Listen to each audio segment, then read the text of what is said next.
Hola, bienvenidos a su podcast Conexión de Ideas. Ahora vamos a hablar de un tema relevante para estos tiempos.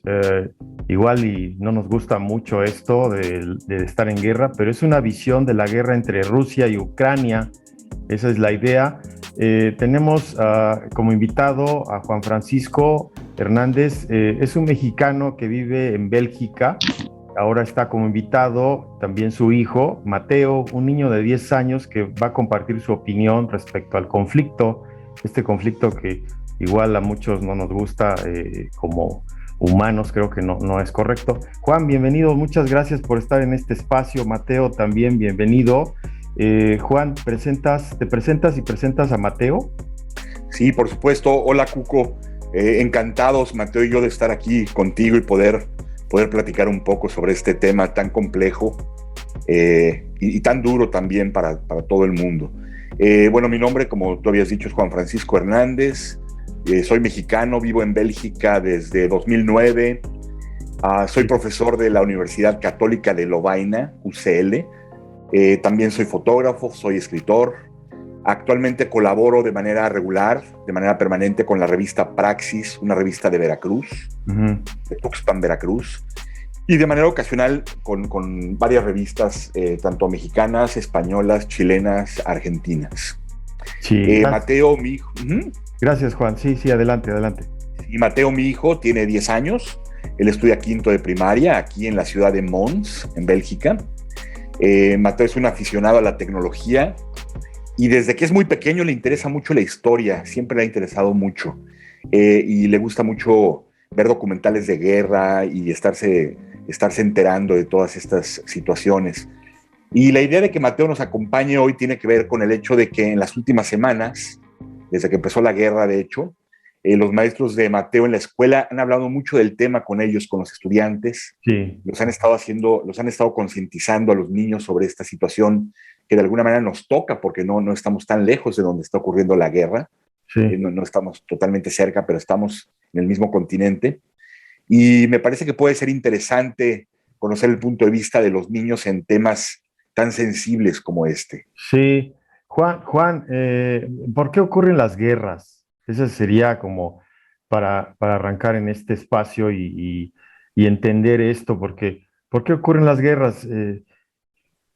Los tipos de guerras que existen, cuáles han sido las guerras que pues, han cambiado un poco la historia de manera sintetizada, cuál es la particularidad de esta guerra, también hay que entenderla, Claro, los motivos a los que alude Rusia para realizar esta invasión sí, que por supuesto. y bueno, ahora que más adelante nos ayude Mateo, ¿cuál es su visión de Mateo en esta guerra? Ah, Perfecto, muy bien.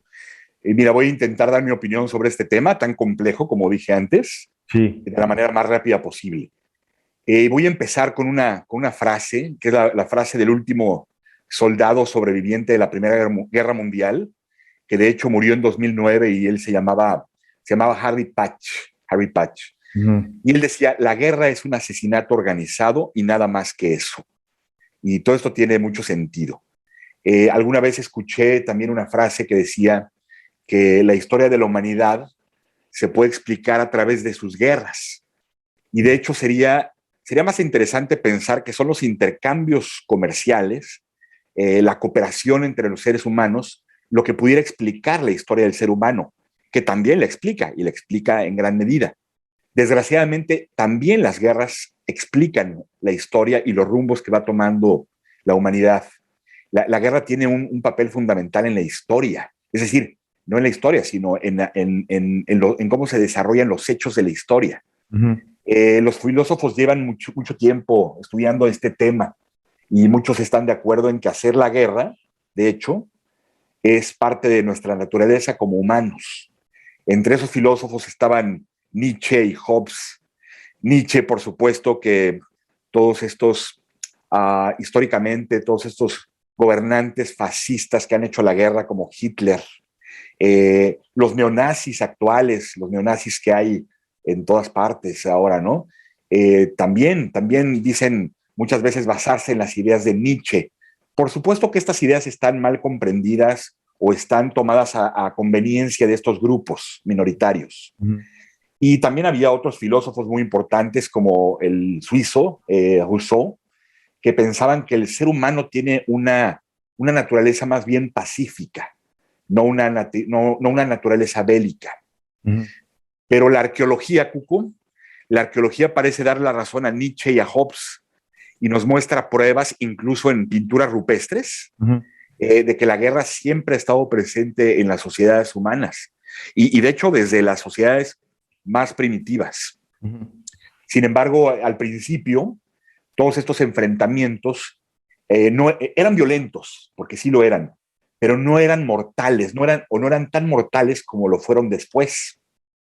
Y Sí. la verdad es que la mayoría de las personas, ¿no? Personas normales como nosotros, pasamos nuestras vidas completas sin matar a un solo ser humano. Pero bajo ciertas circunstancias, parece que todos los seres humanos podríamos ser capaces de matar. Y una de esas tantas circunstancias es precisamente la guerra. Uh-huh. Sí. Entonces, la tan controversial pregunta filosófica que hay es, ¿existe en nuestros genes una agresividad o es el contexto el que nos vuelve a los seres humanos agresivos? Ujú. Y Ya. entonces entramos al terreno de la biología, a las teorías de Darwin, ¿no? Sí. A la teoría de la selección natural, la supervivencia del más fuerte, que por cierto era la teoría que también tenía Hitler, Ya. ¿verdad? Sí. Y todo empezó, vamos a decir, con la lucha del ser humano por los satisfactores básicos que necesita para sobrevivir. Básicamente la comida, pero también el abrigo. Y también hay un factor importantísimo en esta cuestión de la guerra que tiene que ver con la reproducción, es decir, la necesidad de reproducirse. Y entonces la necesidad de reproducirse en aquella época con personas de la misma tribu, Ujú. ¿sí? Ujú. Por diferentes motivos tenía que ser con personas de la misma tribu. Y el primer grupo que se defendía siempre era la familia, ¿no? Tú siempre vas a defender primero a los tuyos. Sí, Si sí, alguien los ataca, tú eres capaz de todo. claro, ¿Estás de claro, acuerdo? sí, sí, sí, ese es natural, es algo Sí, natural, incluso en las especies, en todo, ¿no? en Ajá, todo, exacto. Y sí, siempre, incluso en el virus, lo vemos ahora con el coronavirus, las mutaciones del coronavirus tienen que ver con eso, con sí, una lucha por la supervivencia. Es decir, que la biología, entonces también, ya no nada más es, ya no nada más es el terreno de la filosofía, entramos también al terreno de la biología. sí, Eh, igual agregaría la psicología, porque como hay un libro que se llama El arte de la guerra, que cómo los generales o los especializados, cómo motivan a sus soldados, ¿no? También, y en la historia, lo acabas de decir, y que se me hace interesante toda el estudio del pasado, nuestros antepasados, ancestros, toda esa parte, cómo había un liderazgo y cómo motivaba, ¿no? Cómo hace que el individuo, lo dijiste muy bien, de que tiene esa, digamos, esa parte, no sé cómo dijiste, en los genes, dijiste una palabra de los genes, sí, en los genes, esa parte biológica. esa parte biológica, pero la parte psicológica también, o sea, cómo la capacidad de dar todo por su país o dar todo por una cuestión que un líder está promoviendo, ¿no? Ya veremos más adelante, ahí Sí, revisaremos de qué partidos, por ejemplo, es este hombre, el que está dirigiendo la guerra en Rusia, igual y todas esas características, ¿no? Ajá. sí. Mencionaste algo que a mí me parece importantísimo y de hecho, ahora estaba pensando hablarte sobre el tema, pero mencionaste El arte de la guerra, que es un libro de Sun Tzu, Ujú. que es un libro interesantísimo. Hay como dos libros muy interesantes sobre política, sobre guerra. El de política sería El príncipe de Maquiavelo, que es un libro muy interesante que yo en lo personal he estudiado mucho. Y el otro es El arte de la guerra de Sun Tzu, donde Ujú. incluso llega a hablar de tácticas de la época. Sí, sí, ¿Eh?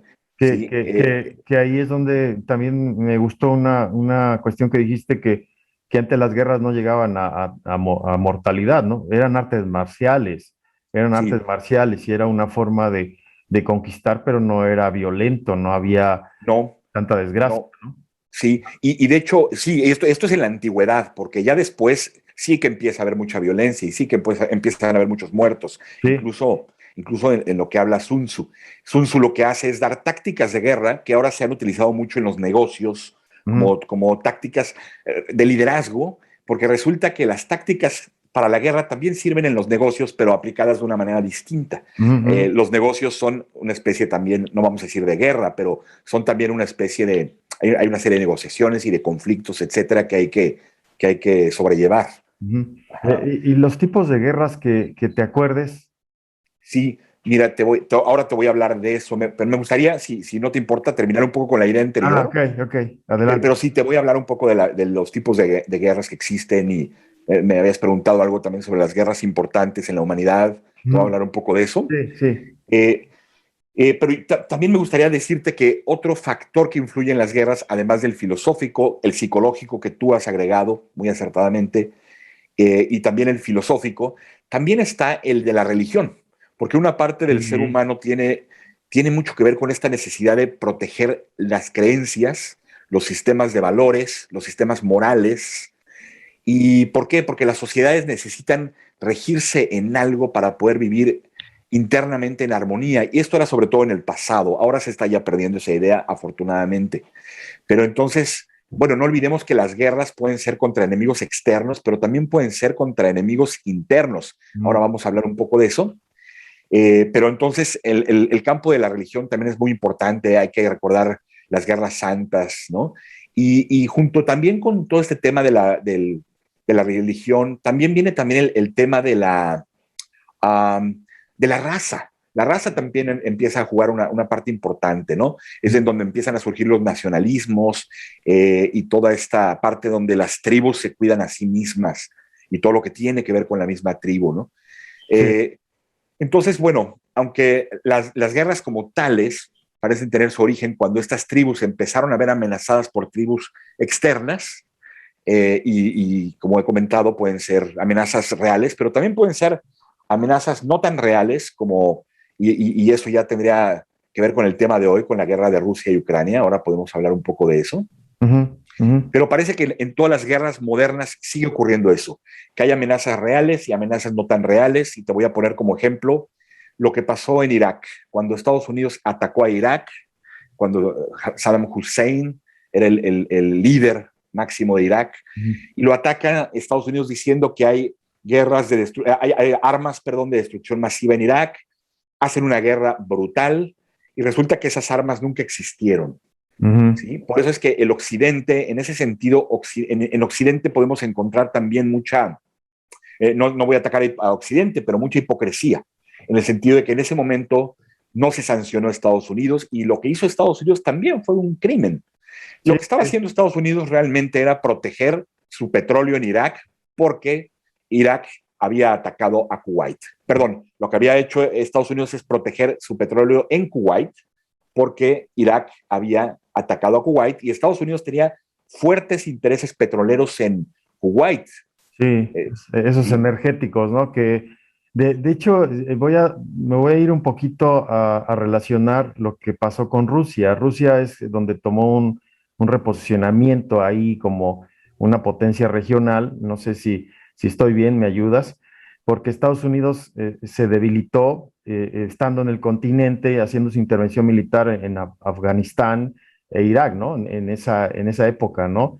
Y, Totalmente. y Alemania es donde se acerca a Rusia y ahí es donde se hace una estrategia, ahí que crea una nueva estrategia de Rusia cambiando la geopolítica, ¿no? Ya hablaremos más adelante de Claro, esa parte. sí. Eh, Sí, y esa donde geopolítica, Alemania le compra a Rusia, creo que el 40% o más de su sí, petróleo, de su gas natural, y entonces se vuelve totalmente dependiente Alemania de Rusia, y no solo Alemania, una parte de Europa. sí, exacto. Entonces, bueno, nos brincamos un poco que ahí la base eran los energéticos, ¿no? Es Exactamente. donde Alemania, pues, toma como base esa parte, ¿no? Ujú. Sí. Y bueno, y para seguir con el tema, hablando un poco del origen de las guerras y para terminar con él, hablábamos de que estas tribus, ¿no? De la antigüedad, en estas tribus tuvieron que surgir grupos especializados en la defensa, pero también en el ataque de los enemigos que estas tribus empezaron a tener. Y entonces estas tribus se convirtieron en grupos humanos cada vez más grandes, cada vez más complejos, con formas de gobierno cada vez más organizadas, hasta que derivaron aquí en Europa, en los principados, en las ciudades-estados, y después ya en todo el mundo lo que conocemos como los países, como las naciones, que después surgieron de toda esta política expansionista, en los reinados, por ejemplo, vamos a pensar en España, ¿no? Que llegó a tener colonias en prácticamente toda América, menos en Brasil y algunos pequeños países también. Bueno, también Inglaterra, la misma Bélgica que colonizó el Congo en África, Sí. etcétera. Y entonces así es como surgen los ejércitos, eso es lo interesante, ¿no? Surgen de esta necesidad de protegerse y de especializar a grupos humanos en esta defensa. Y los soldados de estos grupos armados, ya organizados, a estos soldados se les entrena física y mentalmente, y es de lo que tú hablabas, para que sientan una especie de trascendencia al estar dispuestos a morir o estar dispuestos a matar por algo que es mucho más grande que ellos y que le podemos llamar ahora morir por la nación, morir por la patria, morir por mi país, por los ideales, que es lo que están haciendo todos estos soldados rusos que ahora están atacando a Ucrania porque le han comprado toda esta ideología a Putin. Se la han comprado o han sido obligados. También los militares se rigen bajo estrictos códigos de obediencia. Y en los ejércitos se forman vínculos muy poderosos de lealtad. Lealtad hacia los generales, hacia los compañeros de lucha, hacia estos ideales. Y lo primero que tiene que hacer un soldado es elegir en qué bando va a luchar. Eso es lo primero. Lo segundo, tiene que estar dispuesto a utilizar la violencia contra el enemigo de su propio bando para protegerse a sí mismos, a su bando y para proteger a la causa por la cual están peleando. Y entonces también surge todo el concepto del honor, ¿no? Entonces están peleando por el honor de algo que es mucho más grande, algo que los trasciende a ellos mismos. Y estas banderas justifican a casi todas las guerras. Y sin embargo, cuando hablamos de las guerras modernas, nos damos cuenta de que las guerras no las empiezan los individuos, las guerras no las empiezan las sociedades, no las empezamos los individuos de a pie, sino que son las instituciones, son los estados, liderados por algunos individuos que adquieren un poder tan grande como para iniciar un conflicto. Sí, claro. Las guerras, por supuesto, que tienen un componente económico enorme, que entonces vendríamos sumando al componente filosófico, psicológico, biológico, etcétera, y al religioso en algunas ocasiones, tienen un componente enorme de poder y economía. La expansión económica y territorial la quieren incrementar estos líderes. Durante muchos siglos las guerras se hicieron para obtener más territorio y más recursos, pero ahora ya no. Ahora las guerras ya no son expansionistas en cuanto al territorio, ahora son por el capital. Ahora deberían de ser por el capital, y creo que eso es lo que Putin no ha comprendido, y de eso es de lo que podríamos hablar más tarde. Pero para concluir con este tema, les voy a decir que las guerras al final forman parte de la política. Las guerras son políticas, son una forma de la política, una parte de la política. Y los gobiernos, cuando tienen conflictos con otras naciones y cuando no encuentran una solución pacífica, entonces evalúan el riesgo y los costos de emprender una guerra, y si creen que esa guerra a la larga les va a traer beneficios, llevan a cabo la guerra. Y la prueba es que hay guerras en todo el mundo, todo el tiempo, y a lo largo de toda la historia han habido guerras. En esta época, cuando hablamos de guerra, de lo que hablamos son de grupos masivos de personas que se enfrentan entre ellas en un conflicto bélico o potencialmente bélico, como en el caso de las guerras frías. En las guerras frías hay una amenaza constante de guerra, están a punto de explotar la guerra, pero no lo hace. ¿Sí? Me preguntabas, no sé si me querías decir algo o te hablo un poco de los tipos de guerras que existen. Los tipos de guerras que existen, ¿Sí? Para relacionar un poco lo que estás hablando. Sí, te hablaba yo de las guerras religiosas, entonces hablaríamos de las guerras santas, por ejemplo, que han sido provocadas por asuntos religiosos. y son aquellas guerras que buscan la supervivencia de una religión o de una cultura. Y bueno, nos podemos remontar a la época de las cruzadas para hablar de esto. Están también las guerras civiles, que son las que se disputan dos bandos o dos grupos sociales dentro de un mismo país, y lo que buscan estos grupos, estos bandos, es controlar a las instituciones del mismo país. Después tenemos lo que se llama las guerras de guerrilla, la guerra de guerrillas, y es en donde una fuerza de ocupación, que normalmente es muy, muy superior a la fuerza contraria, es tan superior que la fuerza contraria no la puede enfrentar ahora sí que de cara abierta, sino Sí. que tiene que utilizar tácticas de enfrentamiento y de retirada muy rápidas para tratar de ganar esta guerra. Sí, Y eso, de ahí es donde vienen las estrategias, lo que decías de que la ocupan muchos ellos, ¿no? Hay guerras claro, que es un ataque rápido y hay guerras que desgastan a los países que duran mucho tiempo y eso, exacto, bien lo dijiste, ahí tendrían que haber valorado hacer un análisis de riesgos, el mismo gobierno y aparte lo que le van a invertir, porque cuánto dinero tienen que invertir del gasto, ¿no? sí, Lo que se tendría que hacer es todo un cambio, no sé si lo está haciendo Rusia, si lo está viendo Ucrania, yo creo que sí, en su gasto público, ¿no? Y eso por supuesto. le va a impactar, que más adelante a lo mejor lo comentamos, pero lo tomo porque le va a impactar en otros servicios, lo que tiene un presupuesto de un gobierno, de un país, pues imagínate canalizar, decir, cambia todo de salud, de educación, no sé, de seguridad, que ahí va implícito. Hacemos todo un cambio, porque aquí en México se ha dado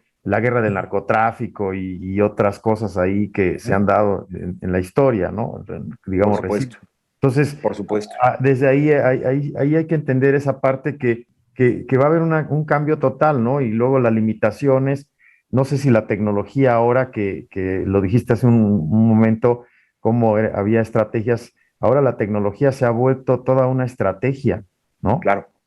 Las guerras se vuelven, conforme avanza la tecnología, las guerras se vuelven mucho más mortíferas, mucho más letales, ¿no? Ujú. Por supuesto, ahora podemos hablar un poco de eso cuando entremos ya en el tema directamente de Rusia y de Ucrania. Y por último, te voy a hablar de dos tipos de guerra, que son la guerra total, que es justamente la que está ocurriendo entre Rusia y Ucrania, que más que una guerra, yo te diría que esto fue un ataque de Rusia a Ucrania y Ucrania se ha tenido que defender. Ese es mi punto de vista, pero lo podemos discutir más adelante. Sí, Esta es la guerra total. Y por último tenemos las guerras mundiales, que son las guerras en las cuales se dan alianzas de países y pelean entre sí. Y tenemos dos guerras mundiales, todos lo sabemos, que son la primera y la segunda. Y ahora que hablamos del riesgo de una tercera, pero vamos a hablar de eso más adelante. Y me gustaría, para terminar este primer bloque de preguntas que me has hecho, me gustaría decirte muy rápidamente cuáles son las guerras que existen ahora, aunque hay un poco más, pero las más importantes están en Afganistán con los talibanes que tomaron el poder, creo que fue en agosto, si no me equivoco, de 2021, ujú, pero también hay guerra en Yemen, que es una guerra que ha sido devastadora y de la que no se habla todos los días. De la que hablamos ahora es de Rusia y Ucrania y son las guerras que aparecen en los medios. Pero sí, todas estas guerras no se está hablando todo el tiempo de ellas. O la guerra permanente entre Israel y Palestina, que parece no tener fin, parece que nunca se va a terminar, tiene muchos años. pero muchos años, pero Sí. también hay conflictos internos en Etiopía, en Haití, en Myanmar, donde hubo recientemente un golpe de Estado, Ujú. ¿no? Y el ejército tomó el poder. Y también hay violencia en todo lo que se conoce como el Estado Islámico, en la región esta que se conoce el Sahel, en el norte de Mali, en Níger y en algunas partes, sobre todo regiones rurales de Burkina Faso. Esa sería como mi primera parte de todo esto. Sí, sí. ¿Y cuáles han sido las guerras que han cambiado la historia de la humanidad? Así que, de manera sintetizada, obviamente nos llevaría todo un podcast, ¿no? Hablar de todo esto, ¿no? Yo creo que nos llevaría Todo, meses, ¿no? Y sí, un buen además de rato. que no, sí, y además no conozco, no podría yo probablemente hablar de todo ese tema porque no lo conozco a profundidad, pero sí que conozco algunas guerras que han sido importantes. Te voy a hablar, por ejemplo, toda esta guerra del imperio mongol de Genghis Khan. Genghis Khan llegó a ocupar el 22% de la tierra, o sea, expandió su territorio hasta el 22% de la tierra. Y en esta guerra murieron 60 millones de personas. Entonces, de esa guerra ya no hablamos mucho, pero sí hablan los historiadores y fue muy importante. O la guerra que se dio en China en la última dinastía, la dinastía esta que se llamaba de Qing, creo que era, y que duró desde mediados de 1600 hasta principios del siglo XX incluso. Y esta guerra creó todo lo que es ahora el noreste de China, un país tan importante, que además es importante cuando hablamos de Rusia, porque China teóricamente es su aliado natural. Y en esta guerra en China murieron 22 millones de personas. No podemos dejar a un lado hablar de las guerras aquí en Europa, las guerras napoleónicas, que fueron entre 1798 y 1814. Y estas no nada más ocurrieron en Europa, sino que Napoleón, que es hasta ahora yo creo que el estadista militar más importante de todos los tiempos, porque hablando de Sun Tzu y del arte de la guerra, pues los ejércitos actuales siguen utilizando técnicas de Napoleón. O sea, era un genio de la guerra, Napoleón, y expandió también su imperio hasta América, África, India, Oceanía. La guerra civil de Rusia del 17, de 1917 a 1923, o que también se le conoce como la guerra bolchevique, fue importantísima, murieron 9 millones de personas, fue una guerra muy cruel, la guerra, de ahí surgió todo esto de llamar el ejército rojo al ejército de Rusia, fue una guerra absolutamente sanguinaria. Hablando de los mexicanos, porque podemos hablar de la guerra de secesión de Estados Unidos, que terminó con la esclavitud, etcétera, etcétera. Pero para concentrarnos ahora en México, la guerra de independencia y la revolución mexicana conformaron el país que tenemos hoy. Y las dos guerras más importantes de todas y las que cambiaron el orden geopolítico del mundo son la Primera Guerra Mundial y sobre todo la Segunda Guerra Mundial, por los motivos que la provocaron, por los medios que se utilizaron y por todo lo que hubo ahí detrás, es decir, por todo el genocidio, aunque genocidios se han llevado a cabo en la historia, en toda la historia de la humanidad. Sí. ¿Okay? Sí. La particularidad de esta guerra, ¿cuál es la particularidad de esta guerra? La particularidad de esta guerra, desde mi punto de vista, es que se trata de una guerra en Europa, como la primera guerra que hay entre dos países después de la Primera Guerra Mundial, desde mi punto de vista, y tiene muchas particularidades. Me gustaría tal vez ir un poco más adelante a eso, pero también que es una guerra muy mediatizada, es una guerra que escuchamos, que estamos viendo en tiempo real. Los medios de comunicación ya están tan avanzados que es una guerra, si bien ya la guerra de Irak y estas guerras ya eran televisadas, esta es totalmente televisada, la estamos viendo los bombardeos, estamos mirando todo, ya no es tan fácil que nos engañen, ¿no? Ya no es tan fácil que nos engañen, porque estamos mirándolo todo el tiempo en la televisión, en el internet. Sí, sí, de hecho pues desde 1945, ¿no? O sea, digamos, la decisión de Vladimir Putin ordenar a las tropas, ¿no? Bombardear e invadir Ucrania, pues se supone la primera, se puede decir que es una fuerte agresión de este tipo en Europa, ¿no? Desde la Segunda Guerra Mundial, ¿no? Desde la dictadura de los nazis. Claro, por supuesto, sí. ¿Sí es así? Ajá. Sí. Sí, te propongo, ahora podemos entrar al tema ya totalmente Rusia y Ucrania. No sé qué te parece, a ver si Mateo nos da una opinión como niño de lo que está pasando. Ok, de hecho, esa es la pregunta. Mateo, ¿cuál es la visión en esta guerra? ¿Cuál es tu visión? Para mí esta guerra es muy importante y puedo ver como Rusia ahí hizo mucha desinformación, que Rusia intenta de minimizar esta guerra. Bueno, aquí en Europa los niños estamos hablando de esta guerra en la escuela, estamos en Europa y ya recibimos muchos refugiados. Refugiados, ajá. Sí. A mí Da un poco de miedo que esta guerra se convierta en Tercera Guerra Mundial o algo así. Como niño tengo miedo de dejar todo lo que tengo, como mi familia, mi escuela y todo lo que tengo. Sí, Sí, sí, yo creo que... sí, sí, Juan. Sí, Coco. Lo que dice Mateo es, pues sí, es vivir una experiencia. Imagínate como niño lo que quieres es unas buenas condiciones, que tus padres estén dándote amor, ¿no? La parte del entorno, disfrutar a tus amigos en la escuela. Tienes otra visión, ¿no? Y de repente te salen estas noticias y luego hay referencias, ¿no? De lo que ha pasado en Europa, digamos, en la historia, pues sí empieza a generarse cierta incertidumbre, ¿no? Y dice Mateo, cierto miedo, cierto temor. Ujú. Y sí, y tal vez cuando éramos niños tú y yo, Cuco, que debemos de ser más o menos de la misma generación, eh, no nos enterábamos de estas cosas, ni siquiera se hablaba de ellas, porque había muy poca información, teníamos nosotros muy pocos canales de televisión, teníamos una visión muy gubernamental en las noticias. Ujú, ujú. En cambio, los niños de ahora están totalmente informados porque tienen internet y tienen acceso total a internet. Bueno, no total, pero tienen un acceso bastante importante y ven a todos estos nuevas generaciones de youtubers que hablan del tema.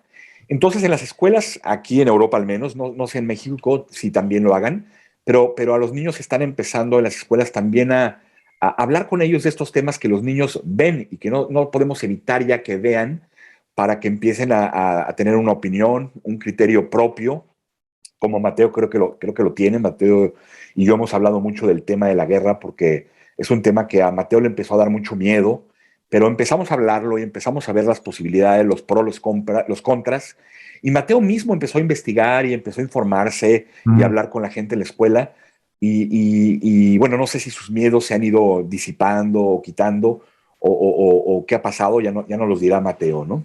Sí, y oye, ¿y cuáles son los motivos a los que alude Rusia para realizar esta invasión? Mira, los motivos de Putin, ¿no? Porque básicamente esta es una guerra iniciada por un líder, Ujú, ¿no? Que tiene muy poderoso en su país, ujú, por supuesto. Y él tiene varios motivos. Y uno de estos motivos es que no quiere que Ucrania ingrese a la OTAN. Y aunque no lo dice abiertamente, tampoco quiere que, inicie, que entre a la Unión Europea. ujú. Pero porque le preocupa tener a la OTAN más cerca de casa. Ese es uno de sus motivos. Otro de sus motivos es que quiere desnazificar al país. Dice que Ucrania es un gobierno de neonazis. Mm. Yo pienso que eso es una mentira. Y Mateo, algo me comentaste al respecto, Mateo, de los neonazis, ¿no? Sí, que tenemos que en una guerra ver los dos puntos de vista. Bueno, si dice eso, pues tenemos que ver si es verdad, si no es verdad. Ujú. ¿Y tú piensas que son neonazis en Ucrania? Porque me hablabas un poco de eso, Mateo. Claro, hay grupos neonazis en Ucrania, pero como hay en Alemania, como hay en Estados Unidos, Sí. como hay en el mundo. De hecho, los que apoyan a Trump, muchos son grupos neonazis, lo sabemos. O sea, neonazis hay en todas partes. Entonces, decir que los ucranianos son neonazis, evidentemente no solo es una exageración, sino es una enorme mentira. ¿Sí? Entonces, ese sería otro Que, de que- los motivos que- que dicen. que lo acaban Otro, que lo acabas de decir, Juan, las mentiras es una estrategia también de ellos. De hecho, la forma de mentir y ahora utilizar los medios, todo ello, es una estrategia también. Mateo decía, hay mucha desinformación y tiene Mateo mucha razón. Hay mucha desinformación, pero porque la desinformación o la mala información o la información falsa, las fake news, son parte de la guerra. En las guerras y son parte de la estrategia y de la táctica de los dos bandos. Ujú. Entonces, nunca vamos a encontrar, siempre hay desinformación y Sí, siempre hay una información errónea, pero nunca más que en las guerras. En las guerras es donde vamos a tener sí, más información. sí. Entonces tenemos que tener muchísimo cuidado con eso. Pero toda esta propaganda, porque eso es lo que hace Putin, Putin lo que hace es una propaganda. Ah, Eh, eh, es una propaganda falsa desde mi punto de vista y desde el punto de vista de lo que yo he podido observar, leer. escuchar. Y otra de las mentiras de Putin es que, según él, hubo un genocidio que llevaron a cabo los ucranianos en contra de los prorrusos en esta región que se llama la región del Donbass, que son regiones totalmente prorrusas, o no totalmente, pero son bastante prorrusas. Y la verdad es que no existe ninguna prueba de ese genocidio. No existe en la historia, no hay ninguna prueba de ese genocidio. Entonces todo se trata de una propaganda, de la propaganda de Putin, que tiene totalmente, pero totalmente dominados a todos los medios de Rusia. Sí, controlados, ¿no? Es Controlados. una estrategia que hacen los gobiernos. Sí. Pasó en Venezuela. Pasa en Venezuela todos los días. No sé si en Estados Unidos, nuestro México. Yo creo que en Estados Unidos hay muchos medios independientes. En Rusia no hay medios independientes, son encarcelados. En Estados Unidos los medios independientes que critican al gobierno no son encarcelados, no son detenidos, no son multados, no son cuestionados. ¿Sí? Por supuesto que hay canales de televisión en Estados Unidos que probablemente son más demócratas, otros son más republicanos, algunos apoyan más al presidente, otros menos, pero no son realmente sancionados. En México lo que ocurre desde mi punto de vista es que también hay la libertad, hay medios exageradamente críticos del gobierno actual, y por supuesto que también hay muchos medios a favor del gobierno actual, y no son tampoco fuertemente oprimidos, y sin embargo sí son expuestos por el presidente de México. Eso sí, son totalmente expuestos. Mateo, ¿quieres decir algo? Escuchó un ruido ahí. Sí, perdón, Mateo. No, para nada. Okay. Se escuchó un ruido extraño ahí. Sí, entonces yo te diría que la diferencia entre Rusia y entre los países que son gobernadas por dictadores, como Rusia, como Venezuela, o por gobiernos extremistas como es Nicaragua, ¿no? Es la libertad. O sea, en Occidente tiene democracias imperfectas, y sin embargo, los individuos tenemos libertad. Tenemos libertad de criticar al gobierno incluso públicamente, incluso en los medios, y sabemos que no vamos a tener fuertes represiones por ello por parte de los gobiernos. Y Rusia no. Rusia no, por supuesto. Venezuela no. En las dictaduras no. En Cuba durante muchos años fueron fuertemente reprimidos todos los críticos del gobierno. En España por Franco. Es decir, que una de las características de las dictaduras es eso, es la represión y el control total de los medios. Es un totalitarismo. Que eso quiere decir que el Estado interviene de manera total en la vida de los individuos. Les dice cómo quiere que piensen, cómo quiere que sientan. Qué horror. Rusia, por ejemplo, sí, Rusia es un Estado homofóbico, totalmente homofóbico. Allá lo que se promueve es la masculinidad, y entonces, por ejemplo, los homosexuales son totalmente excluidos, está prohibido ser homosexual. Lo mismo pasó en Cuba durante mucho tiempo con la dictadura de Castro. Tan solo hay que leer a Reinaldo Arenas para saber lo que les pasaba a los homosexuales, por ejemplo. Se han relajado las cosas mucho en Cuba, pero la dictadura continúa en Cuba. Que ahí Juan, he visto que también, ¿qué pasa con los intelectuales ahí, en la parte de la cultura, ¿no? No sé, los investigadores, los académicos, todos ellos, ¿qué posición tienen ahí?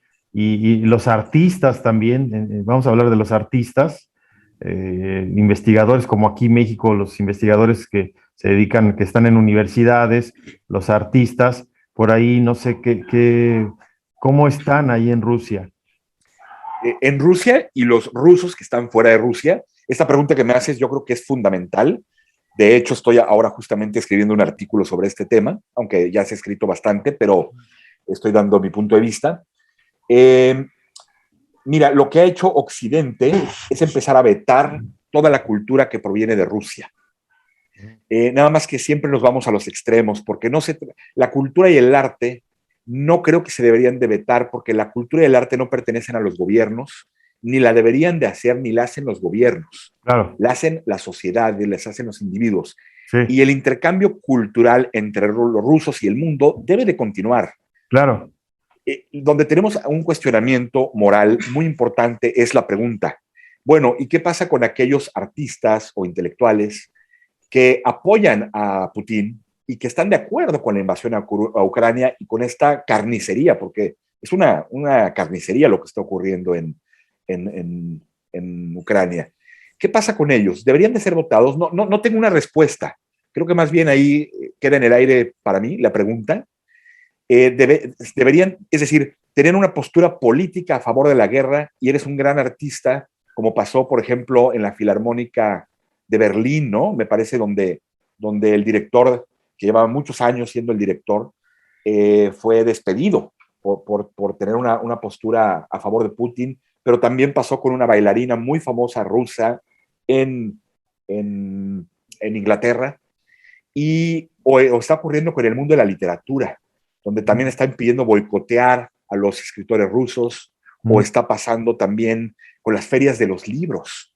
Nada más y nada menos que en México se llegó a comentar que podía ocurrir, pero sí está ocurriendo con la feria del libro de algunos países, con festivales de cine, donde también están dejando de pasar películas rusas. Y yo creo que todo es una exageración, pero no sé qué decirte en el sentido de aquellos que apoyan la guerra, porque yo creo que apoyar a la guerra es totalmente inmoral, totalmente inmoral. Y yo creo que si tú eres un artista y tú estás apoyando a la guerra, tú eres un artista inmoral. Entonces, una parte de mí, es decir, que tengo como una dicotomía ahí. Una parte de mí me dice, yo creo que si eres un artista ruso y apoyas la guerra de Putin, sí mereces ser sancionado, ignorado, etcétera. Pero si tú eres un artista ruso, no apoyas la guerra, aunque simpatices con Putin en algunos aspectos, no creo que deberías de ser sancionado. Ese es mi punto de vista muy particular. Y sin embargo, todo lo demás, todo lo ruso no debe ser sancionado. Lo dijo el director de la Berlinale, es decir, del Festival de Cine de Berlín, que es importantísimo. Él lo dijo, ¿no? No, ¿por qué vamos a dejar de pasar películas de directores rusos? Dostoyevsky, el gran escritor ruso, era un crítico total de los zares, y Putin es como el nuevo zar de Rusia. Tolstoy estaba con los oprimidos, aunque él era un burgués, él estaba con los oprimidos. Pero todavía más lejos, vámonos con Gogol, ¿no? Nikolai Gogol, que era un escritor del régimen, por cierto. En el fondo no lo era, en el fondo estaba también en contra de todo ello. Están los artistas en Rusia que tienen que callarse por miedo. Hay mucha gente en Rusia que se calla por miedo. Esto que me preguntas de la cultura, bueno, es un tema complejo, eso sería un poco mi opinión, yo te dejaría con esta última idea. La cultura la tienen que hacer los individuos, y los individuos no son los que están haciendo la guerra, son los gobiernos, y particularmente un gobierno. El gobierno de Ucrania quiere la paz, el gobierno de Putin no solo quiere la guerra, está destrozando a un país. Y para ello, pues te puedo dar algunos ejemplos. Es una guerra en la cual ya hay más de 3,2 millones de refugiados, es una locura. Imagínate cada uno de estos refugiados por lo que va a pasar, porque ser un refugiado, ser un exiliado de guerra es un trauma enorme. Han perdido sus casas, todo aquello por lo que trabajaron todas sus vidas. Han dejado atrás, porque la mayoría son, no me acuerdo qué porcentaje, pero una enorme mayoría son mujeres y niños, ¿no, Mateo? Habíamos escuchado. Sí, ¿no? como 90 o algo así. Exacto, sí, es el 90% son mujeres y niños los que han salido. Pues muchas de esas mujeres van a perder a sus maridos, y de esos niños van a perder a sus padres en esta guerra. Y algo muy curioso de esta guerra es que no nada más la gente sale, también hay gente que está regresando. 320,000 ucranianos que estaban en el extranjero han regresado a pelear por Ucrania, y eso hace esta guerra una guerra muy heroica. Yo sí considero que el presidente Zelensky es un héroe, aunque hay quien cuestiona, bueno, ¿y por qué permite que continúe esta guerra y mejor no declara la derrota para que ya no muera más gente? Pero es difícil, ¿no? Cuando entran a tu casa y la quieren tomar a tu casa, creo que es muy difícil decir sí, tómenla y para que ya no hayan daños. Yo creo que también hay ahí de lo que hablábamos, un patriotismo y Ucrania es una nación que ha estado intentando en todos los últimos años modernizarse. Ucrania quiere ser parte de Occidente, quiere ser parte de Europa. Ha querido ser parte de la OTAN, ha querido ser parte de la Unión Europea y no ha podido entrar a la Unión Europea. Putin tiene una visión de pasado y ahí es a donde vamos a que yo creo que esa es la verdadera razón de esta guerra. Este hombre, Vladimir Putin, es de izquierda? ¿Qué postura tiene? ¿Qué postura política? ¿Es de derecha o qué? Para mí es un fascista de derecha, para mí. Uh-huh. Pero hay quienes piensan que es un comunista. Hay quienes dicen que Putin es un comunista. La verdad es que Putin está con quien le conviene. Por ejemplo, algo muy, muy curioso, ¿no? Unos días antes de la invasión, 2 presidentes hicieron el ridículo internacional porque fueron a hacerle la barba a Putin, pero tal cual, así como lo oyes, hacerle la barba, ¿no? Uno de ellos fue Alberto Fernández, de Argentina, que llegó a decirle que quería que Argentina fuera la puerta de entrada de Rusia a América Latina. Y fue una verdadera estupidez lo que hizo Fernández, porque... ¿Esto fue reciente? Muy reciente, fue unos días antes de la guerra, cuando ya Putin tenía todas sus tropas afuera de Ucrania listas para atacar y decía que no iba a invadir. Una mentira más. Aseguraba al mundo que no iba a invadir y de pronto, sin decir agua va, como decimos, invadió. Bueno, Fernández, ¿no? Que es este presidente de izquierda argentino, vaya a hacer el ridículo internacional apoyando, dándole todo su apoyo a Putin y después se viene la guerra y todo el mundo se le va en contra a Putin. El otro que hizo también el ridículo total fue Maduro de Venezuela. Y el otro... Ese ¿cuántos ridículos no ha hecho? O sea, por supuesto. Se me hace un hombre de... No diría en este espacio, pero como... bueno, lo voy a decir, ¿no? Como, no sé, o sea, falta de sentido común, no lo sé. No lo sé, o sea, bueno, eso es un dictador, sí. Y con todo lo que implica ser dictador. Sí. Pero después también tenemos al presidente de Brasil, a Bolsonaro, que también fue allá a quedar bien con Putin. Entonces, observa, tenemos a la izquierda de Argentina, la izquierda esta latinoamericana, y tenemos a la derecha de América Latina, que es la derecha de Brasil, la ultraderecha. Y tenemos a Putin sentado con los dos. Entonces, ¿Putin con quién se va a sentar? Se va a sentar con quien le convenga. Y cada uno va a hacer lo que le convenga, porque en el momento en el que Biden dice, ya no le voy a comprar el petróleo a Rusia como sanción, ¿no? Cuando el Congreso se lo autoriza y como sanción por la invasión, Estados Unidos no tiene mucho problema, es solo el 8% de su petróleo lo que le compra a Rusia, o de su energía, del gas, de la energía. Pero en cambio, entonces se volteó y en lugar de comprárselo a Canadá, porque Canadá se lo ofrecía, se lo compra a Venezuela. Sí. Eso me pareció de parte de Biden y de parte del gobierno de Estados Unidos una pésima decisión, porque le deja de comprar a un dictador para empezar a comprarle al otro, y en ese momento Maduro se le voltea a Putin. Dice, qué bonitas se ven las dos banderas, la bandera de Estados Unidos y la bandera de Venezuela juntas. Él, que siempre así ha tenido un discurso anti-yanqui, ¿no? Sí. Él que siempre ha tenido un discurso antiimperialista, etcétera. Entonces, ¿Putin qué es? ¿De derecha o de izquierda? Putin es un nacionalista que vive en el pasado, que tiene una nostalgia del pasado, que mira hacia el pasado cuando los imperios se extendían, cuando los imperios conquistaban. Ahora está haciendo eso, está invadiendo a Ucrania, la quiere destruir totalmente, quiere poner a un gobierno títere ahí y quiere que Ucrania sea parte de Rusia, como él piensa que los ucranianos y los rusos vienen del mismo lugar, y la verdad es que sí, comparten una cultura común totalmente, y la verdad es que muchos ucranianos hablan ruso, es decir, vienen de un lugar muy similar, pero vienen del mismo lugar. Pero Ucrania tiene ya su independencia y Ucrania luchó muy, muy duro por lograr esa independencia, y Ucrania es un país sumamente aguerrido. Cuando hablas de que luchó muy duro, es del problema del 1917, donde Rusia...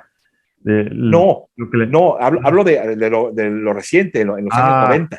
Ok. En los años 90, cuando teniendo durante muchos años un gobierno prorruso Ucrania, se logran independizar de este gobernante prorruso, lo logran sacar, incluso huye del país, Y entonces tienen elecciones libres y ahora desde hace poco tiempo tienen a Zelensky. Y Ucrania sigue siendo un país todavía con muchos problemas, con mucha corrupción, etcétera. Y sin embargo es un país que tiene una visión de futuro y es una visión que realmente ve hacia el futuro, ve hacia Europa. Putin no. Putin tiene una cerrazón, tiene una visión nacionalista, tiene una visión cerrada, una visión de pasado, ¿sí? Como te decía, mientras todo el mundo busca el progresismo, como por ejemplo la defensa de las minorías, Putin ataca a las minorías, ¿no? Ucrania no, Ucrania defiende a las minorías. Ucrania ya es un país bastante occidental, ¿no? Y Rusia no. Como te digo, Rusia tiene esta... Entonces, ¿Rusia se puede decir que es un estado socialista aún? No, no, claro que no, por supuesto ¿No? que no. Rusia dejó de ser socialista con Gorbachev y luego con Yeltsin. Es decir, que cuando cae la cortina de hierro en el 89, sí, cuando cae el muro de Berlín en Alemania, sí. en ese momento se derrumba la URSS y con eso se termina Sí. totalmente, se termina el socialismo en la Unión Soviética, se llamaba la Unión Soviética. Y a partir de ese momento inicia un camino hacia la democracia que empieza muy bien con Gorbachev, que es el que hace la glasnost y hace todo un movimiento increíble, ¿no? Un movimiento increíble en favor de terminar con ese socialismo represivo y comenzar la democracia, y es cuando entonces introducen también la economía de mercado, que sabemos que aunque es imperfecta, también es la única, es la mejor manera de obtener el progreso individual. Y si bien Gorbachev compartía la visión de los ucranianos actuales de decir, lo que el hombre busca como individuo es ser feliz, parecería que Putin, o no parecería, sino más bien Putin busca lo contrario, busca algo parecido al socialismo, como bien dices, que es reprimir la libertad y donde es más importante la nación que la felicidad individual. La felicidad individual se pone totalmente a un lado, ¿sí? Putin es un presidente autoritario que ha estado queriendo durante muchos años convencer a Occidente de su visión del mundo, pero evidentemente nunca lo va a lograr. Para mí Putin es un fascista. Eso es lo que es para mí. No sé cómo llamarlo. Pero... Hace un rato dijiste algo interesante donde Ucrania se entiende que es un país grande, la mitad de la población tiene una lengua materna rusa, ¿no? O sea, bueno, ellos hablan ucraniano. Ah, ok. Pero tienen sus raíces en Rusia y tienen una literatura común y cosas comunes. De Rusia, ¿no? Entonces... cualquier ucraniano va a tener familiares rusos y viceversa, podría ser, ¿no? Es donde ahí está, digamos, ahí está la duda, ¿no? Donde hay una indecisión acerca de si se van al occidente, o tú lo decías, quiere irse al occidente o seguir con la influencia rusa, ¿no? No Sí. sé.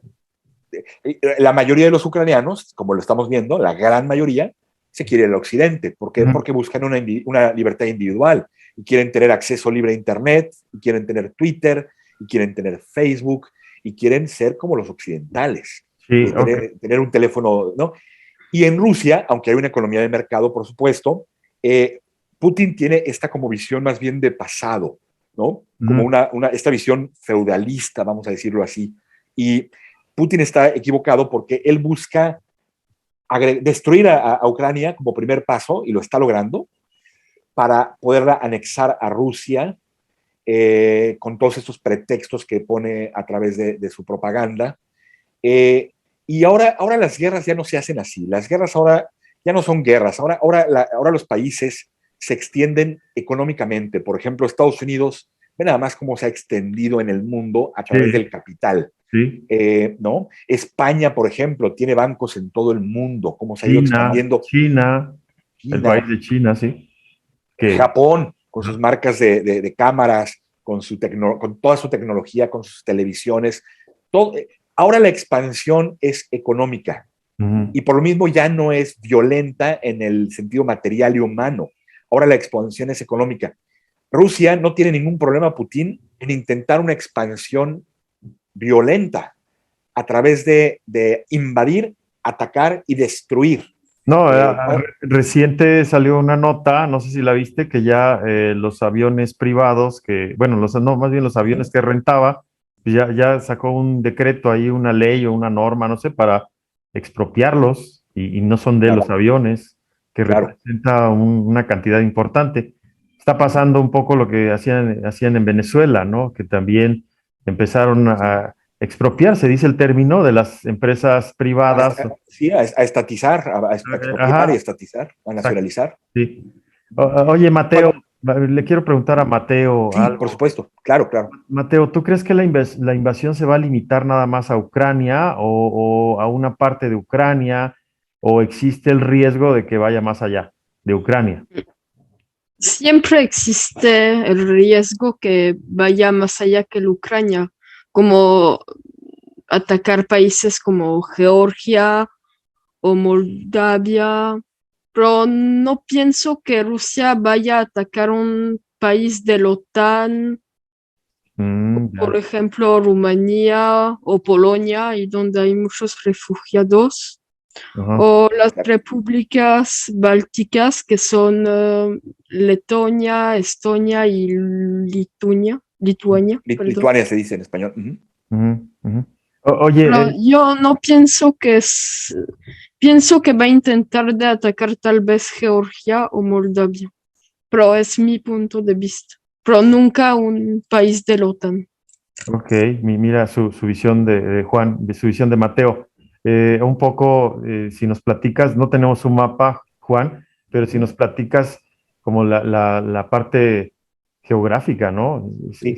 Ah, Mira, fíjate que yo espero que Mateo tenga razón en su opinión personal, para ver pero yo, para sí, ver lo que está pero diciendo Mateo, eso se me hace interesante, ¿no? sí, pero ¿sabes qué? El problema es que un león herido, como dicen, es muy peligroso y Putin es ahora un león herido y Putin es muy radical y yo creo que en un momento dado sí podría llegar a cometer la locura de atacar a un país de la OTAN y de desencadenar una tercera guerra mundial. Y creo que también sería capaz de lanzar, si se ve totalmente acorralado, una bomba nuclear, lo cual sería terrible y podría llegar a cambiar el rumbo de la historia. Esperemos que no suceda, Sí. pero yo creo que No, Putin ha demostrado, dicen los mexicanos, toquemos madera, ¿no? Toquemos madera. toquemos madera, Sí. exacto. Ujú. Pero yo creo que Putin ha demostrado poder llegar a los extremos y va a los extremos. Y ya se está hablando de crímenes de guerra que están ocurriendo terribles. Ujú. Eh, por ponerte un ejemplo, hay esta ciudad que se llama Mariupol, ¿no? Mariupol Ujú. en Ucrania, Ujú. que si bien todas las ciudades ucranianas ya han sido atacadas, la misma Kiev está siendo atacada en este momento, si bien todas han sido atacadas, esta ciudad está totalmente destruida, totalmente. Es decir, que parece que Putin está logrando su objetivo, que es no dejar un edificio en pie en Ucrania. Y ya lo hizo antes, ya lo hizo en Alepo, en Siria. Él Mm, ya destruyó la ciudad de Alepo. Ahora esta ciudad de Mariupol, creo que se pronuncia así, está recibiendo entre 50 perdón, y 200 ataques cada día, lo cual es impresionante. En un teatro, creo que en un teatro, escribieron, se puede ver la imagen en internet, la palabra en el suelo, a los lados del teatro, a ambos Niño. lados, exacto, la palabra niños, para que los aviones que bombardean supieran que allá abajo habían niños. No mm, les importó, llegaron y bombardearon, perdón, e hicieron una escabechina ahí. Había una fila también afuera de una panadería de personas, llegaron también soldados rusos y acribillaron. Están utilizando bombas de racimo, que según las reglas de la guerra, las leyes de la guerra están prohibidas en cualquier mm. guerra, las están ya utilizando. Es decir, que desde mi punto de vista, y perdóname que sea yo tan abierto, pero me parece que esta es una guerra inmoral, totalmente inmoral, la guerra que está llevando a cabo Rusia contra el pueblo ucraniano y está provocando un sufrimiento innombrable. Mm. Mateo hablaba de que en Bélgica estamos ya recibiendo refugiados y sí, ya están empezando a llegar los refugiados y ya se está empezando a ver todo el drama de la guerra. Ahora imagínate lo que va a ser reconstruir ese país. Imagínate nada más. Sí, Las pérdidas humanas, primero, las más importantes, pero después las pérdidas económicas. sí, bueno, ya estás hablando, te iba a hacer esa pregunta, posibles consecuencias de una tercera guerra mundial o de una guerra nuclear, algo has dicho. Incluso Mateo, si nos puedes dar un poco tu opinión también en ese sentido. Yo personalmente no pienso que esta guerra devenga una tercera guerra mundial o una guerra nuclear, espero, Ujú, aunque sea una posibilidad y no tenemos que olvidarlo. ujú. Muy bien, Mateo. Ujú, Bien. ujú, ujú. Es la apreciación Eh, de un niño, ¿no? Que este, siempre pienso que nosotros construimos desde nuestros pensamientos, lo voy a poner así, en nuestro entorno. Entonces, lo dijiste hace un rato, los líderes o las noticias, todo generan el pánico y van generando una situación, pues, energética, le voy a decir, de energía, de pensamientos, y se ujú, vuelve un miedo y se vuelve una situación yo lo veo así como que atraemos eso, ¿no? Entonces, pensar diferente, a lo mejor está el riesgo, como dijo Mateo, ahí está el ujú. riesgo. Sin embargo, él tiene una percepción de que no va a llegar hasta ahí. Ujú. Sí. No sé, Eh, Juan, tu opinión. sí, yo pienso exactamente igual que Mateo. Yo creo que el riesgo existe, como pensábamos que no iba a haber incluso pensamos que no se iba a dar la invasión a Ucrania y se dio. Ujú, Entonces, el riesgo de algo nuclear creo que es un riesgo, por lo que dicen los especialistas, sobre todo militares, ujú. es un riesgo bajo, porque Putin no conseguiría lo que está buscando, al contrario, destruiría todo lo que está buscando, su objetivo. Entonces Claro, no se ve viable. Sería como si Putin se destruyera a sí mismo. exacto, Pero exacto. como te decía, Putin es un león herido también. Los leones heridos, dicen por ahí, son muy peligrosos. Sí. Oye, y pasando a las repercusiones económicas de la guerra, y, bueno, hemos visto en la historia, pero en este caso, ¿qué repercusiones tendría esta guerra? Eh, Hay repercusiones para Rusia y para Occidente y para el mundo entero. Para Rusia, las repercusiones ya las estamos viendo. El rublo, hace una semana, el rublo había caído el 30%. En las ¿No? divisas, hablamos de las divisas, el Sí, rublo. hablamos de las divisas, el rublo, Ajá. la moneda nacional, ya se había devaluado completamente.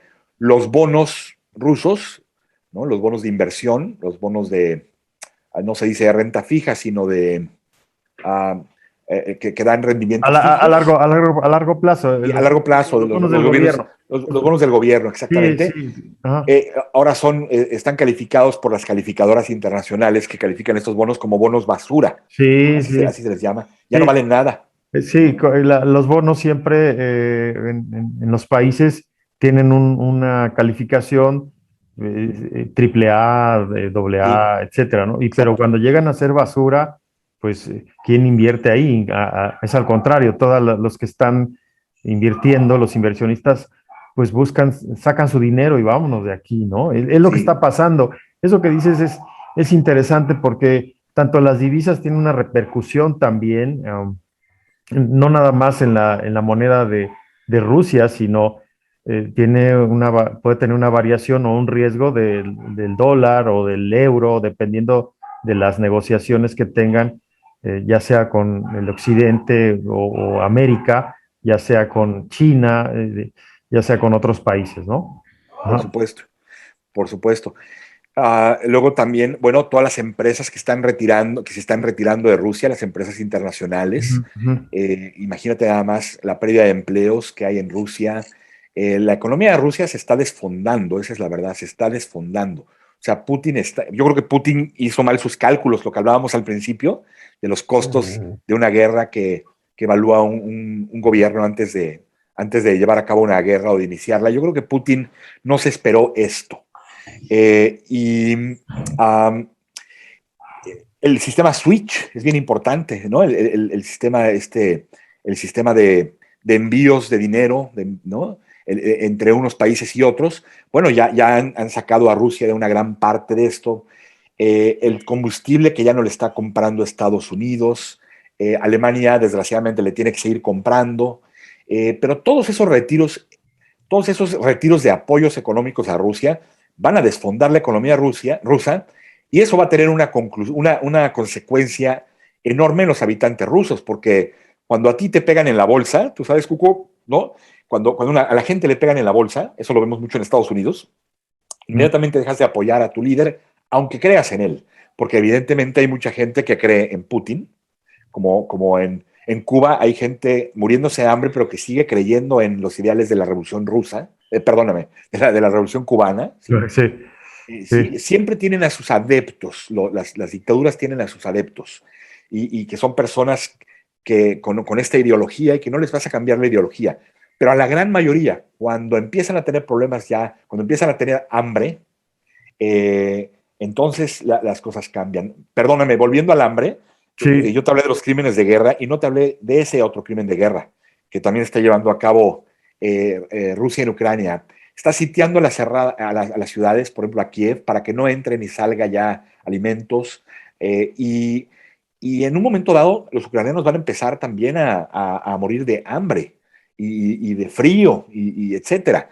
Entonces, bueno, eso es un crimen también de guerra, hacer eso y atacar a la población civil, ¿no? También, y atacar a zonas residenciales. Te digo esto como un paréntesis, porque hablábamos de la economía. En el arte de la guerra hay una regla que dice el que hierro, ¿cómo va? Ese dicho, el que hierro mata, hierro El que a muere. hierro mata, a hierro muere. Sí, y me llama la atención porque este hombre pues está perdiendo su sentido, ¿no? O sea, si es un hombre preparado, militar y todo, ¿cómo hace eso? Eso no se le hace ni al enemigo, ¿no? No puedes agarrar y limitar alimentos o cuestiones básicas, no lo podrías hacer. Esa es mi opinión, ¿no? Bueno, un poco haciendo la referencia, creo que en las guerras no podría pasar eso, ¿no? Ese es Exacto. como un Sí, extremo. el que a hierro mata, a hierro muere. Creo que es más bien creo que creo que es de la Biblia, ¿eh? Sí, pero está ahí también. Está en el arte Sí, de la guerra. Sí, lo dice porque pues hay militares así, generales o líderes claro, que usan esa estrategia y claro, la verdad que claro, va a tener consecuencias, ¿no? Yo lo digo claro.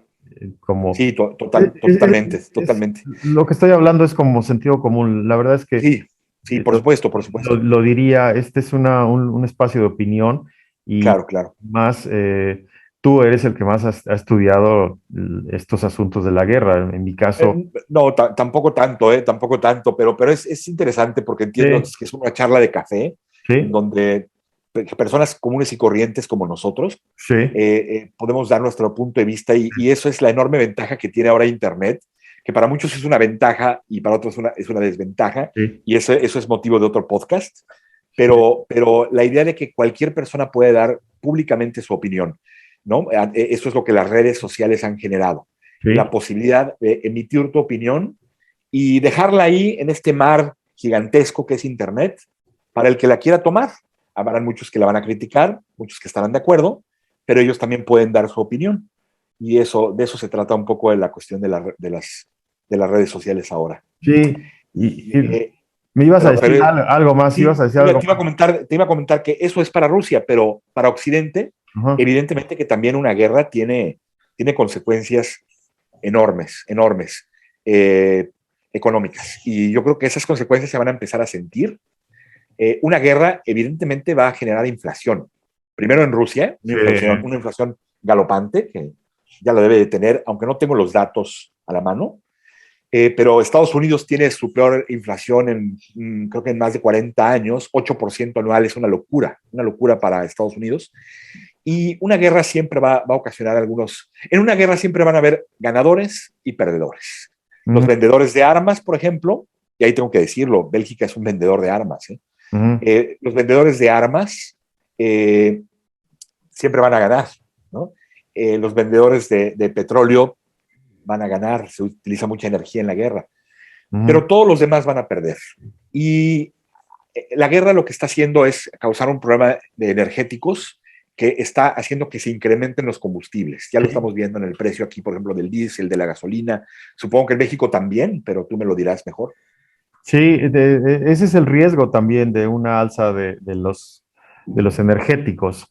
Y bien lo dijiste, tiene una repercusión en el mundo, todo eso, esa parte que está ocurriendo, ya ahora lo que pase en algún país, como es globalizado y tiene efectos en varios, ¿no? En varios que bien lo dijiste, Rusia, muchas empresas que estaban ahí posicionadas se salieron, Claro. hablando de empresas de Estados Unidos, ¿no? Hablando de marcas, se Y salieron, europeas también, y europeas. ajá, de europeas se salieron. Imagínate tú como consumidor estás acostumbrado a un café, puedo decir una marca, ¿no? Starbucks, y luego de repente ya no lo tienes y que ya se fue Claro. del país.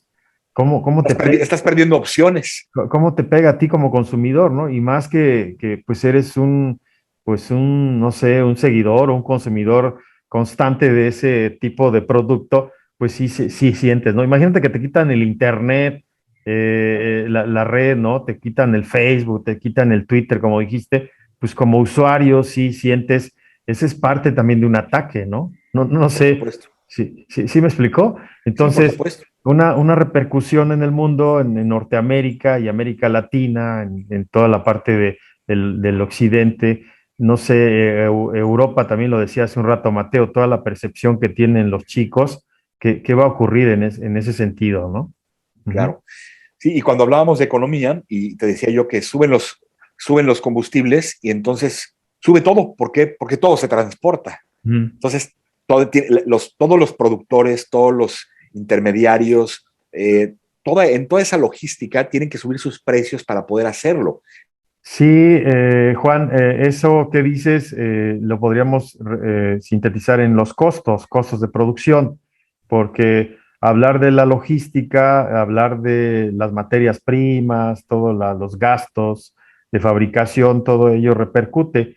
Y vemos también toda esa transformación, quienes son petroleros o las empresas petroleras, pues van a tener una repercusión, pero también los que ganan, yo lo entiendo así, los que ganarían serían aquellos que, pues, hay una demanda de esos recursos y colocan su producto, ¿no? Y Exactamente. los que pierden van a ser aquellos limitados, ¿no? Si Claro, podemos hablar de Rusia, que ya no le compren el gas y que a lo mejor algún aliado como es China u otros que sí les compran las toneladas, todo el volumen de gas, igual otros países ya no les compran, ¿no? No sé, claro. ahí es en este sentido se entiende la oferta y la demanda, ¿no? Y ahí sí te acuerdas de la oferta y la demanda, ¿no? Porque en algunos productos se encarecen por la demanda y otros pues se van a abaratar porque ¿quién te los compra, ¿no? Por supuesto. Lo acabas de decir en los bonos, ¿no? Al final la economía decía, un economista decía, si tú le enseñas a un loro lo que es la oferta y la demanda, habrás hecho de ese loro un economista. No me acuerdo quién fue, no me acuerdo si fue Keynes o qué economista dijo eso. Y en efecto, todo es una cuestión de oferta y demanda. Y el problema es que al haber poca oferta de combustibles en el mundo, no solamente en Rusia, no solamente en Europa, no solo en Estados Unidos, sino en América Latina también y en todo el mundo, lo que va a pasar es que los precios se van a encarecer, ¿no? Si hay poca oferta, los precios suben. Entonces se espera que, que la inflación suba en todo el mundo con esta Sí, guerra. sí, hablar de la inflación, pero también no hemos hablado de los mercados financieros, cómo se ven afectados. Los mercados financieros tienden a anticipar los acontecimientos. Ujú, Yo creo que los mercados financieros no sé hasta dónde ya anticiparon, ujú. porque realmente quienes mueven a los mercados financieros no son los inversionistas de largo plazo, son los inversionistas de corto plazo que se les llama especuladores. Ujú.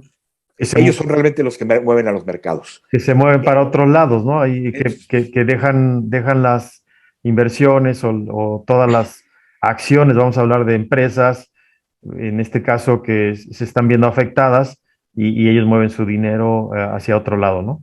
lo que pasa es que los especuladores, ellos buscan obtener ganancias de corto plazo o incluso de mediano plazo, Ujú, no de largo plazo. Entonces ellos van a retirar, van a invertir su dinero en un momento dado si creen que les conviene, y si no les conviene lo van a retirar. Y en este momento, ¿qué pasa? Que todos los especuladores retiran su dinero, entonces lo evidente es que los mercados financieros bajen. Pero lo curioso en los mercados financieros, en las bolsas de valores particularmente, también en los mercados de divisas,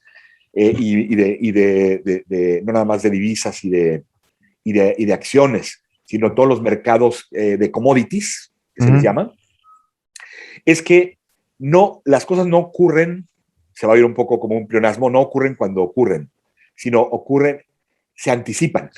Es lo que el mercado cree que va a pasar y entonces va a bajar. Por eso es que es tan difícil ganar dinero en los mercados financieros, por eso es tan difícil ser un especulador, porque habría que tener una bola de cristal casi, ¿no? ¿Ah? Sí, lo que sí se puede hacer es mirar tendencias y mirar también la evolución de los acontecimientos para tratar de anticipar qué es lo que va a ocurrir. Y los mercados financieros, yo no sé hasta dónde en este momento, qué es lo que están viendo. Pero lo que sí ya vieron es una guerra devastadora, ya vieron que Occidente ya le retiró prácticamente todo su apoyo a Rusia, que el poco apoyo que está recibiendo de Occidente es porque Occidente no tiene otra alternativa, como el caso que hablamos de Alemania, pero no solamente Alemania.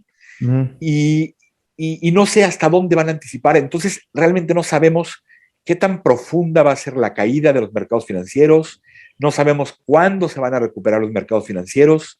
Es algo que no podemos realmente anticipar.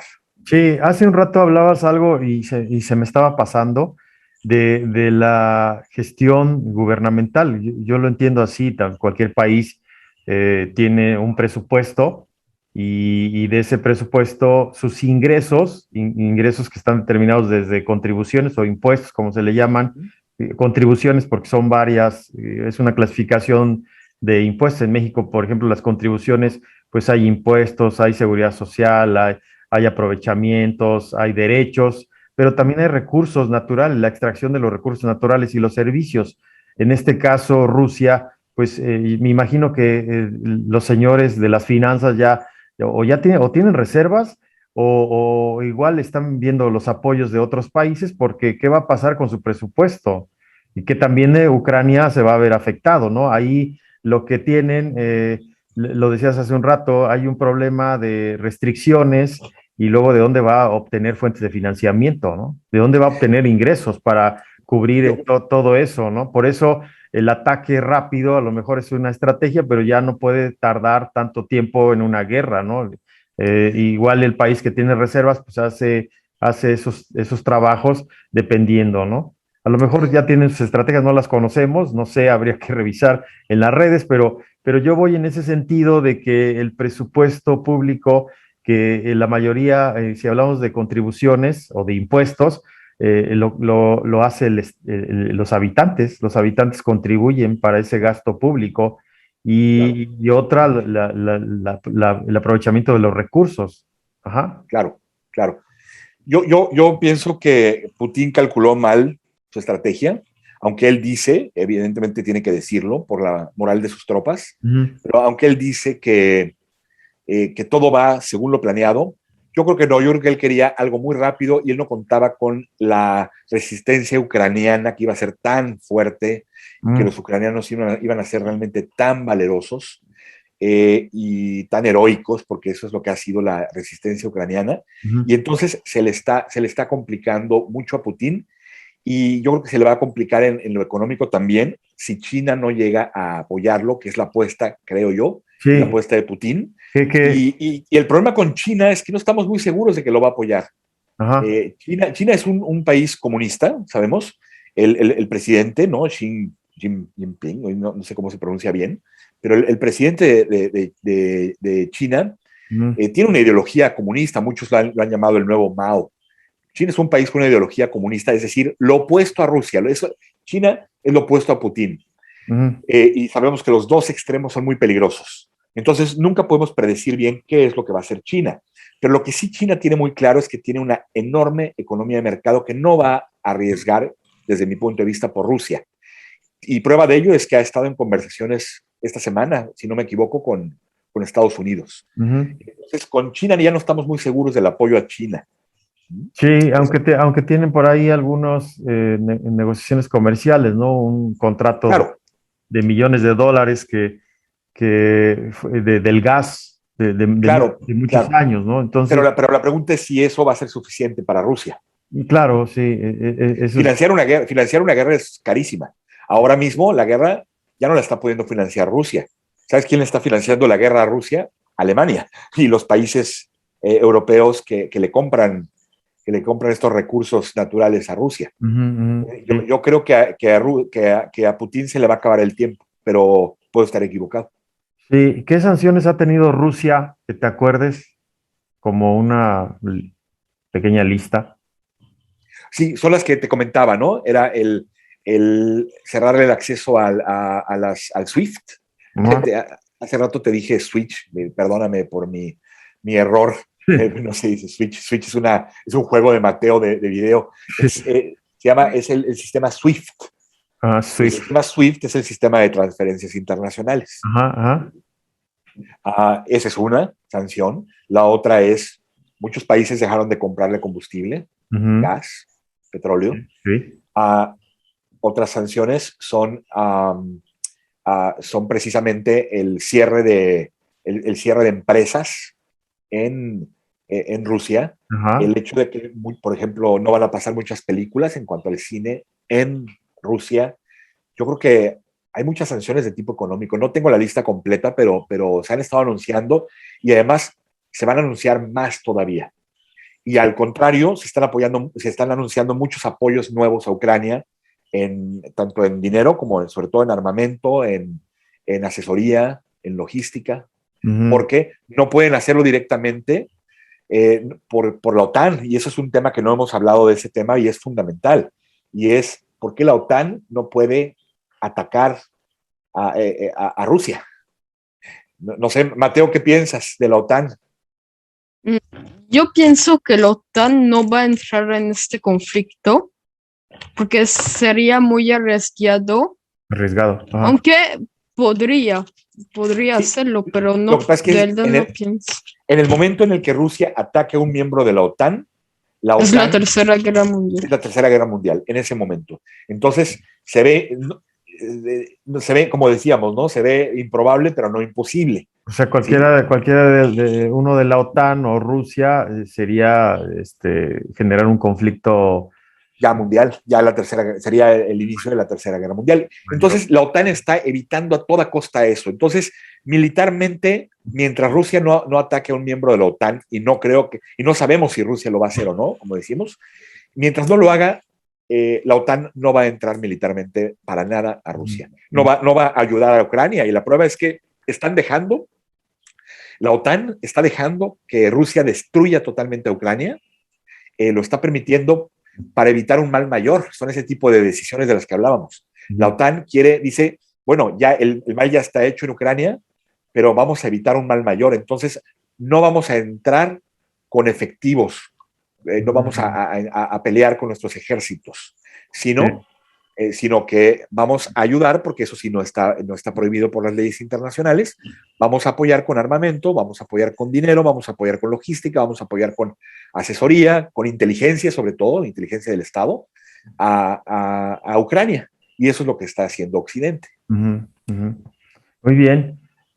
Vamos a unas conclusiones, Juan, ya para cerrar esta charla de un buen rato. ¿Cuáles serían los escenarios para concluir de esta guerra? ¿Cuáles serían los escenarios, canales diplomáticos, funciones, sanciones? Igual, eh, Mateo, que nos dé sus conclusiones y así vamos cerrando, ¿no? Muy bien. ¿Empiezas, Mateo? No, te dejo empezar tú. Bueno, voy a empezar yo entonces. A ver, mis conclusiones son un poco las que he dicho anteriormente. Yo creo que esta guerra Putin ya la perdió. Ese es mi punto de vista. Porque aunque obtuviera una victoria de Putin va a ser su derrota. ¿Por qué? Porque Putin se está quedando solo, se está aislando en el mundo. Ya se retiraron y ya le retiraron su apoyo muchos países que eran aliados o que hacían comercio con Rusia. Le está pasando un poco, se está cerrando un poco como lo hizo Corea del Norte. Entonces, son muy pocos aliados los que le quedan y yo creo que le van a quedar cada vez menos. Ujú. Entonces, para mí, Putin a la larga tiene esta guerra perdida. Probablemente sí va a arrasar a Ucrania, de hecho ya la está arrasando y probablemente va a terminar de arrasarla con la superioridad que tiene con su ejército, aunque también ha probado que su ejército es un ejército que no es tan moderno como se pensaba, pero es un ejército muy fuerte. seguramente va a terminar haciendo y concretando su invasión, probablemente va a poner a un gobierno títere como lo tiene en Bielorrusia, pero al final del camino yo creo que va a perder el apoyo de su pueblo, del pueblo ruso. Ujú. Yo creo que está destinado al fracaso. La pregunta es, ¿cuánto tiempo va a terminar ese fracaso? ¿Cuánto tiempo va a tomar ese fracaso en concluirse ese fracaso? ¿Y cuáles van a ser las pérdidas durante ese periodo? Esas son Sí. mis conclusiones. Muy bien, muy bien. Mateo, tus conclusiones. Mis conclusiones serían que esta guerra es muy importante y claro, es una guerra en Europa desde mucho tiempo. Ujú. Yo no pienso que la OTAN va a entrar adentro, pero nunca sabemos si Vladimir Putin, podría hacer que la OTAN entre adentro. Pero claro, nunca tenemos que olvidar esta amenaza, Ujú. como que puso una amenaza de nuclear el presidente ruso. Nunca tenemos que olvidar eso. Y tenemos siempre que dar en cuenta que no es imposible que haga una guerra mundial o directamente nuclear. Sí, está latente el riesgo ahí. Sí, Ajá. Sí, perdón porque eran las conclusiones de Mateo, pero la diplomacia se ha estado llevando a cabo paralelamente con la guerra, pero parecería que conforme se incrementa la diplomacia entre Rusia y Ucrania y otros países que han tratado de intervenir en esa diplomacia, como Israel, que lo ha intentado, y otros países, parece que Putin cada vez hace más fuertes sus ataques. Entonces yo no estoy seguro, aunque es lo deseable sería, por supuesto, para todo el mundo, y es lo moral, Ujú. que la diplomacia triunfara sobre la guerra. Sí, claro. Pero yo lo veo improbable. Yo creo que Putin va a llevar esto hasta sus últimas De consecuencias. hecho, ese es la mejor forma, ¿no? De ganar una guerra sin, lo dicen por ahí, sin armas, sin, pues, Claro. la negociación. Mi conclusión es más evitar esas guerras, ¿no? Las guerras son conflictos que conllevan, bien lo has comentado más, que conllevan a pérdidas, tanto social, económico, lo hemos dicho, ocasionan mucho daño a países que están implicados. Igual y algunos ganan, como lo dices, bien, o lo hemos comentado también, y otros también pierden, ¿no? Ese sería como la conclusión. La guerra, pues, siempre va a afectar a todos los sectores, va a ser una desorganización, va a afectar a la sociedad, al medio ambiente también, tiene un efecto al medio ambiente, Por supuesto. causa destrucción física, perturba a los habitantes psicológicamente también. Ha habido en la historia, se han dado casos de la guerra mundial, la primera, la segunda, qué efectos nocivos tienen en la parte psicológica en las familias, e incluso el mismo Vladimir Putin, nació en un lugar donde su posición no sabía ni dónde, y desaparece ese país. Imagínate cómo es su lógica de pensamiento. No sé si estoy bien en ese sentido, Juan. O sea, estar en un lugar de conflictos y luego que su país desaparece es como si yo vivo en México y de repente ya no le llaman México y pues hay un conflicto y soy niño y de repente crezco, bueno, tengo mi crecimiento, mi desarrollo en ese lugar y de repente ya hay otra invasión. Entonces, imagínate toda esa situación emocional y psicológica, ¿no? También eso, la cuestión natural o los recursos naturales, la naturaleza también se ve afectada, la vida silvestre, todo eso con el uso de armas, ¿no? Yo creo que evitar una guerra sería, mi conclusión sería lo correcto, buscar negociaciones como lo acabas de decir, o la parte de preventiva, pues buscar una cultura de tolerancia, no sé, para manejar esos conflictos, prevenir esos conflictos también, como bien dice el arte de la guerra, las guerras incluso ya se saben los resultados, ellos ya saben los resultados, ¿no? Hacer una cuestión multilateral, ¿no? Para preservar la paz también sería, y un acercamiento entre militares, civiles, y no sé, el diálogo social, y hay muchas redes sociales ahora, hay mucha comunicación, yo creo que sería una forma de hacer mejor la vida, ¿no? Ya no estamos, en mi opinión, ya no estamos como ese sentimiento, hace un rato lo decías al inicio, ¿no? Ese sentimiento, esos genes de la agresividad, creo que deberíamos de tener un autocontrol. No sé, no sé qué opines, Sí, Juan. yo estoy totalmente de acuerdo contigo. Creo que nadie podría no estarlo. Absolutamente de acuerdo. Desgraciadamente, para que esos canales diplomáticos o esos acuerdos sociales, etcétera, que no son sociales, son más que nada acuerdos entre gobiernos, se den, tiene que haber voluntad de las dos partes. En este caso, desde mi punto de vista, no hay voluntad de Putin. Creo que lo que pide Putin, pues para mí está pidiendo absurdos. Entonces, contra los absurdos no puedes. Yo creo que habría que evitar que este tipo de líderes lleguen al poder. Eso creo que yo creo es un poco radical, Sí, pero creo que esa sería la solución. sí, En todo lo demás, en todo estoy absolutamente de acuerdo. Yo creo que la guerra no solamente afecta a una generación, la guerra afecta a generaciones sí, sí. enteras.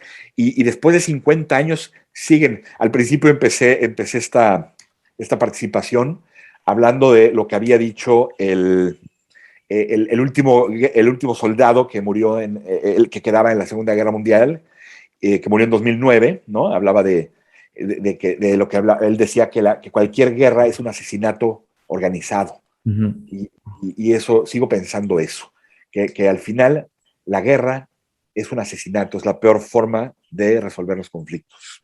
Sí, muy bien, Juan, Mateo, y a todos los que nos escuchen en este espacio. Al final es una visión de tanto de Juan, de Mateo, un poco mi aportación e ir haciendo las preguntas.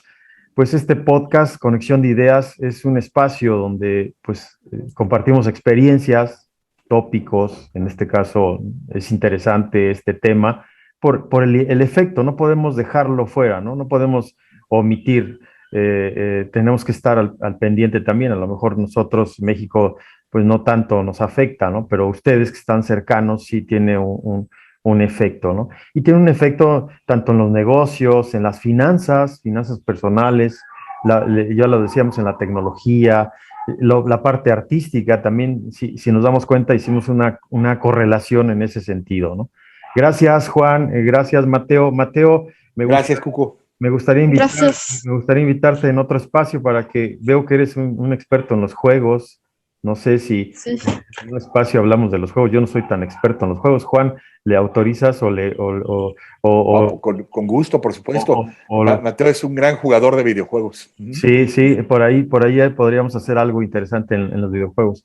Pues muchas gracias a ambos, Juan, Mateo. Espero todo salga bien y estén muy bien allá en Bélgica, en Mons. Les mando un saludo a toda la familia. Nos vemos en un próximo espacio, Juan. ¿Te parece? Gracias, Cuco. Gracias y muchos saludos gracias. por allá. Gracias a todos los que nos siguen en este espacio.